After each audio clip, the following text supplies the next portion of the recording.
Hello Internet, so nice to see you. Often as guitar players we are called to learn new stuff in real time to play music. So one of the things that happen pretty often for lead players is that we have to learn a new scale that we never played before just for a specific song or a specific situation. Well, how can we learn a new scale really fast, well enough to play a lead, to play a solo on it? I'm going to show you right now a system to learn any new scale that you've never played before in 5 minutes, well enough that you can play a lead on it. Of course, I'm going to show these with a couple of examples. It could be that you already know those two examples. It could be you already know those two scales I'm showing. That's okay. The very same system will apply to any other scale.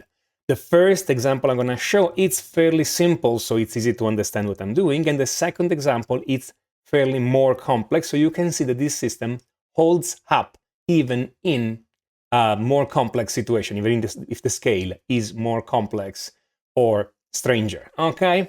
So, without further ado, let's go and see how do we do it. Let's say my first example is going to be a Hirojoshi scale. Let's say you never played a Hirojoshi scale before. And by the way, Hirojoshi can be more than one scale, depending on who you ask. So I'm going to write down exactly what I mean, okay? So the first thing will be, the first step in all these will be to spell out your scale. So step number 1, spell the scale out. There we go. And in this case, I'm going to spell the A Hirojoshi, and my A Hirojoshi, or at least the scale I want to play right now, it's going to be A, B flat, D, E, and F. Okay, I'm gonna learn, I already know it, maybe you don't, or maybe you do, but I'm gonna show you how you can learn this scale or any equivalent in less than 5 minutes, good enough to solo. Step number 2 will be to play this scale on the low strings of your guitar. Specifically, the lower 2 strings. We're gonna need to put down this scale on a 2-string pattern. Okay?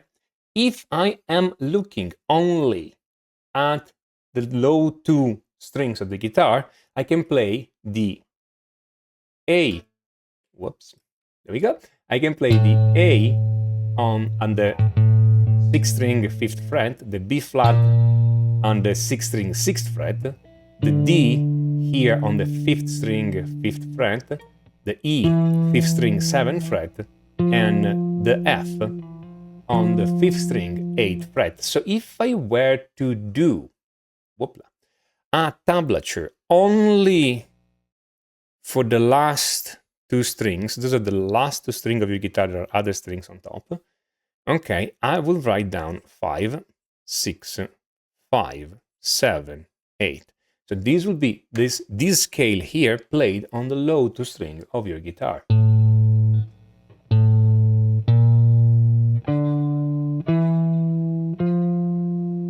Okay?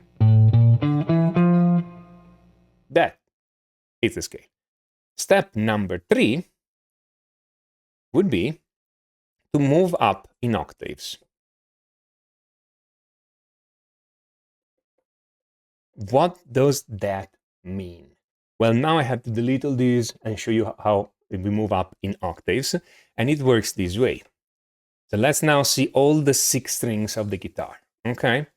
So if I have all the 6 strings of the guitar, and I just played my scale on the low 2 string of the guitar, there we go, okay?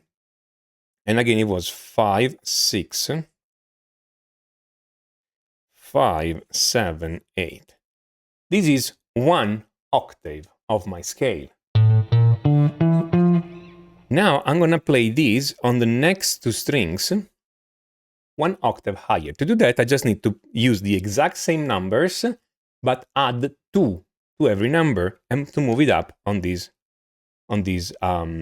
new string sets. So I'm going to have to add 2 frets. So 5 becomes 7, 6 becomes 8, 5 becomes 7, 7 becomes 9, 8 becomes 10. To move it up on the next group of 2 strings, I need now to add 3. That's for these 2 here and 3 here. It depends on how the guitar is tuned. Again, this works in standard tuning, and meaning that if I play the same thing 2 frets higher here and then 3 frets higher here, I can play the same thing. Those are the same notes. So to go up here, I need to grab the numbers I have here now and add 3. So 7 becomes 10, 8 becomes 11. I'm going to go out of the whiteboard in a second, but I'm going to have 10, 12, 13. I'm probably out at this point of the whiteboard. You know what? Let me do this. Moving the camera. Yeah, advanced move. There we go. So 10, 12, 13. So now I can play this scale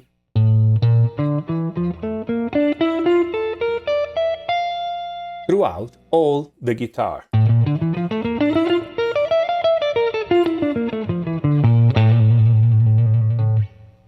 Okay? And I've learned only one shape, because the shape here is the same as the shape here, which is the same as the shape here. And it's really easy in few minutes to learn just a 2-string shape and learning how to move it.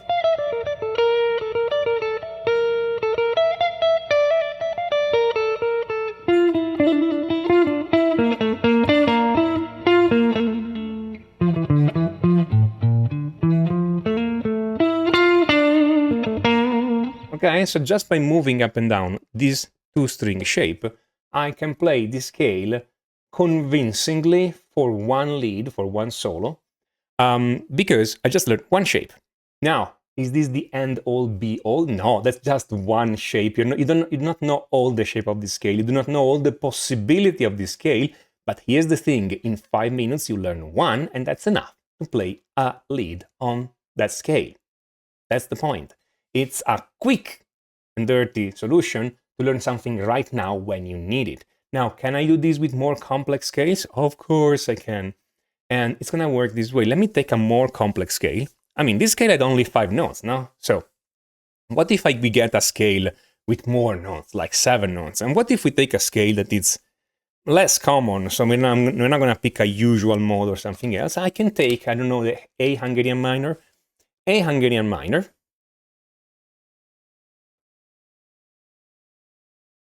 It's a fantastic sounding scale. It's A, B, C, D sharp, E, F, G sharp. If I had to learn all the shape of these, it's going to take a while. And if I had to learn all the possibility of this, it's going to take a while. So how we do it? We do it the exact same thing. First we spell it, we just did it. And then we're going to write these on the bottom 2 strings of our guitar. So now let me delete these. Let me redo the tablature here. Okay. With my fairly unsteady hands, I'm going to make those wobbly lines that are meant to represent the strings of your guitar. Okay. There we go. And I'm going to write the scale down here on the first 2 strings of your guitar. The first group is those 2 strings here. And now, this scale has 7 notes, so I'll have to divide those notes one way or another between the 2 strings. So, but the point is, it doesn't matter how I do it, because as long as I can play these on 2 strings, then I can replicate the same thing on the next 2 strings and the next 2 strings. So I'm going to put it down this way. I'm going to do A on 5, B on 7, C on 8.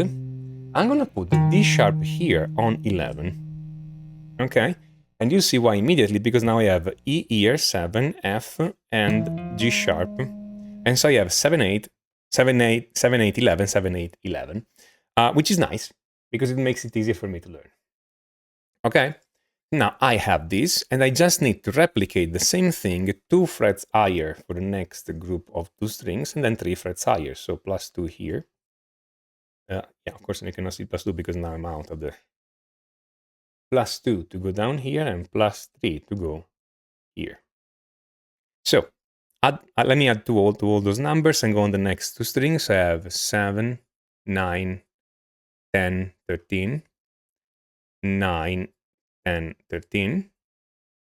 And then let me add 3 to everything. So you have 10, 12, 13, 14, 15, 16. And then I'm gonna go and just write it here 12, 13, 16. Okay. So I have this shape here, and this shape here. How does that look in practice? It looks It looks this way. I'm gonna play the 5 with my index finger. I'm gonna slide up, play the 7 again with my index finger, the 8 with my middle, the pinky stretches up to the 11, and then the same 7, 8, 11. So.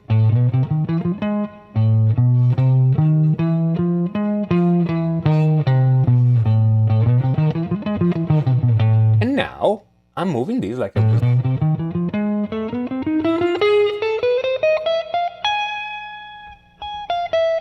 Let me see if I can have the camera look at the whole fretboard now.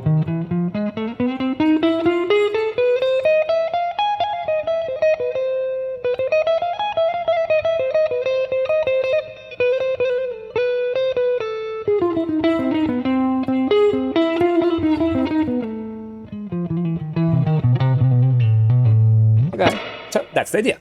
Very easily, this way, I've been able to set down this scale in three different in a shape on 2 strings, then moving the shape up in octaves in the other strings, and then now you have one position for this scale. This is, as I say, good enough to fake it. Okay, so it's a scale you didn't know. I mean, yeah, again, you may already know the A Hungarian minor. Maybe you know all the position of the A Hungarian minor. Great, do this with another scale you don't know. Not a problem. But you can take a scale that you don't know, of which you know just the notes. Okay, literally just open up any catalog of scales and grab a random scale.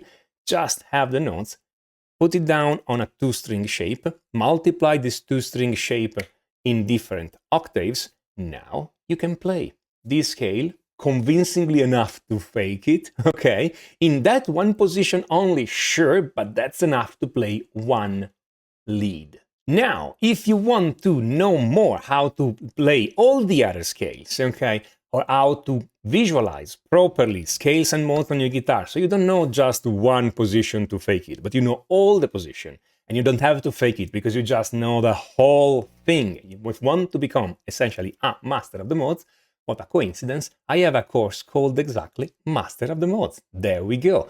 You take this course and you learn to visualize all scales and modes, especially the standard modes. But we start from the standard modes, but then we go to all the other scales, and you learn to see them all throughout the fretboard in all the shape and navigate freely. So not just one position to fake it, but all the position and how to use them. And then you learn also on what chords they work, how to improvise with that, how to change key with modes, how to use those modes in actual, real playing situation. If you're interested in that, if you are a lead player, you totally want to have a look at Master of the Modes.